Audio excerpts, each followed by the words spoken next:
So we are starting our final and rough draft for your animal grid drawing. Now, each of you will have a photo printed out that you picked and turned into me. If you did not turn it into me or you were gone, there are extra options for you. I have a stack of additional animals you can try. This particular one is obviously from a magazine. I did not print one out myself. This is actually done by the same photographer we've been using, so it'll work out nicely. Now, this other sheet of paper, this is transparent paper. All of you need to start out with your photo and put your transparent paper right on top. Then you're going to tape it down, but not so much that you can't still see these numbers and letters on the top and the side. So make sure you tape this down so that it doesn't move and mess with your work, and then you can come back and tape it the same way that you did the first time. So I would start out by writing A, B, C, D, and so on, 1, 2, 3, and so on the top and the sides the same way as your transparent paper.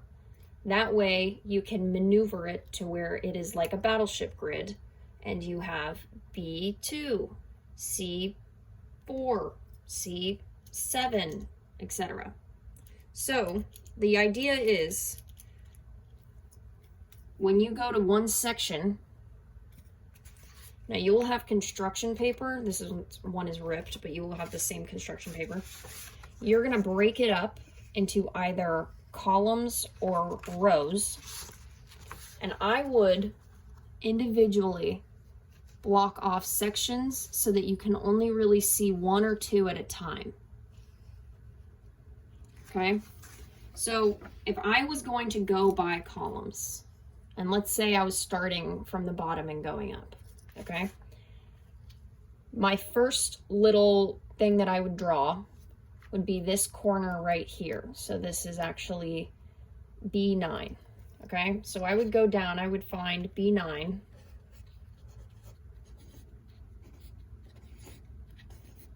Okay, so that would be right about here. And all that section is just a little line, just a little scoop, okay?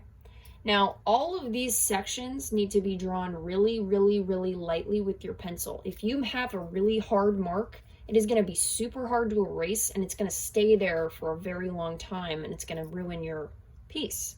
So, if you need a mechanical pencil, get one. Otherwise, just draw very lightly. Just loosen up the reins on your hands a little bit, okay? So, if I'm still going by columns, the second section I would do would be B8. B8 is this little guy right here. Now, it's going to be a lot easier for you to block it off section by section. So I see here there's a little curve. There's a line right here. And that's basically it, okay?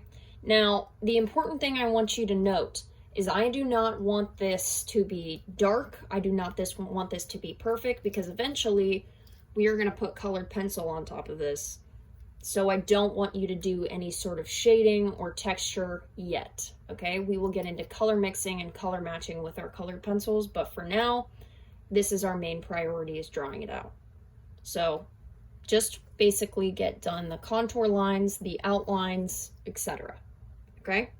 Now, A through H, 1 through 9, you can either go by columns or go by rows. You also have the option of just doing sporadic little dots, but I would advise against that, because if you get one wrong, it'll mess up your whole piece. Do not get frustrated. I believe in you. Make sure you are paying attention to just the individual lines. If you break it down to lines, it's going to be a heck of a lot easier. All right.